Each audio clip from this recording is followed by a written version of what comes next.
Welcome to our presentation. My name is Shekayla and today I'll be talking about the TQM philosophies. The first TQM philosophy I'll be talking about is Kaizen. Kaizen is a system of continuous improvement or change for the best. Kai means change and Zen means good. This means that change is good, continuous change is good.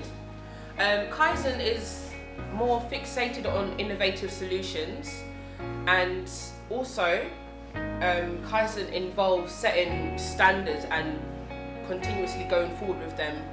The Japanese people were the first people to implement TQM. Reason being is because their whole lifestyle is about continuous improvement. The next TQM philosophy I'll be talking about is the Deming wheel. The first part of the Deming wheel is to plan.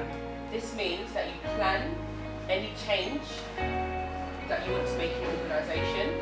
The second one, this means to do it. So you're doing the change that you want to see in your organisation. The third, this is to check that all of the plans are going accordingly. The fourth one would be to act. So this is to act upon any changes that you've had to make through your check. The third TQM philosophy I'll be talking about today is the Six Sigma. Six Sigma, it is similar to the Deming wheel. However, it's just slightly different. So the first part of the Six Sigma is to define. This means that you define the system or process as well as the goals of the business. The second one is to measure. So for you to measure, this means that you measure the current process of the organisation. The third would be to analyse. This means that you analyse the root of any defects in the process. The fourth would be to improve. To improve, this means that from any of the defects that you've seen previously, you improve upon that. And the last one this means to control. This is to implement the control over the change and improve the process. My name is Brelinda and I'll be talking about Apple's policies and procedures. Some people say Apple's success is mostly due to the late Steve Jobs and his obsession with detail. His defining quality was perfectionism. For example, the Mac. The Mac took more than 3 years to develop. In order for Apple to stay successful, they need to be better their qualities and products to enable them to continuously improve. For example, the iPhone was mostly a result of continuous improvements.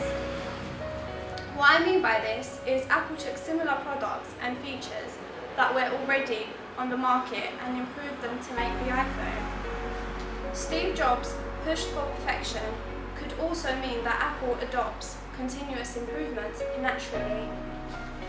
The sensation of Apple products can't be understated. Their products tend to improve with each vision at the moment. They are market leaders of innovation in high technology and their competitors seem to struggle to catch up. Thank you. I'm Chloe and I'm going to be talking about TQM implications at Apple. Companies often find themselves faced with problems that can be rooted to a lack of TQM. In Apple's case, they've developed such a strong brand loyalty with their customers that when problems do occur with their quality control, their customers tend to be very patient and most of the time forgiving. Apple's customers understand that there may be quality issues, but they still continue to buy the products all the same. And when you think about how incredibly passionate Steve Jobs was about Apple's products, ensuring they were of the highest quality and cutting edge design, you can understand why people are willing to be more lenient. After gaining an understanding of Apple's policies and procedures, it is clear that one of the ways they ensure quality is by maintaining the privacy of their customers. They believe that the privacy of their customers is highly important. However, in 2013, Apple did suffer an attack from security researchers that stated that Apple could read customers' iMessages. Although a spokesperson for Apple said iMessage is not architected to allow Apple to read the messages,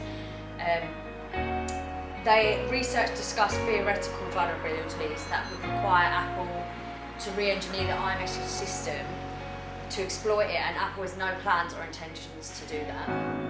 Another time when Apple suffered TQM implications was in 2012 when Apple's newest touchscreen smartphone was released. People were complaining of how scratch prone it was. The phone's metal band was reported to be scratch prone straight out of the box. Apple's main production partner, Foxconn, were told by senior executives at Apple that stricter quality assurances were needed to ensure the problem wasn't found on any more iPhone 5 units. This quality testing and controlling is resulting in an increase in metal bands not passing through the production process. The cost to not only Apple but their customers is that manufacture and delivery times are increased. It was also reported that the stricter quality controls resulted in 4,000 workers going on strike. Thank you for listening. I hope you enjoyed our presentation.